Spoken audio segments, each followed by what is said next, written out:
Welcome to episode 25 of this platformer tutorial series. So in this episode we will kill the player when they fall off the edge of the map like this. So let's get started.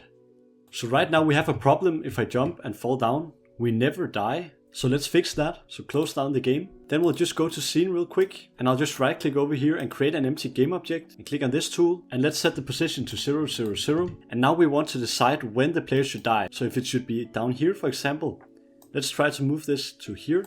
And we can see that's about -10. So at y -10 the player should die. So let's delete this game object again. It was just a helper to know the position.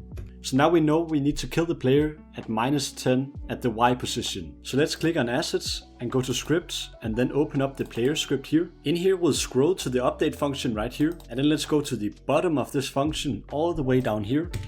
So this is the bottom of the function where I'll check if transform.position.y is less than -10, which was the position we just found.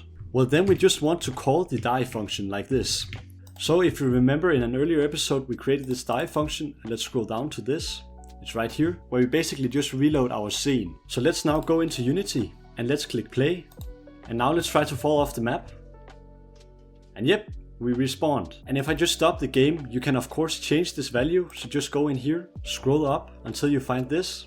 And you could, for example, change this to -20. And now as you can see, we have to fall way further. So I really hope you like this very quick episode. In tomorrow's episode we will add one-way platforms so you can go through it from the bottom, but you can't go through it from the top. And also check out my premium community in the link in the description. In there you can master Unity. But yeah, have an amazing day.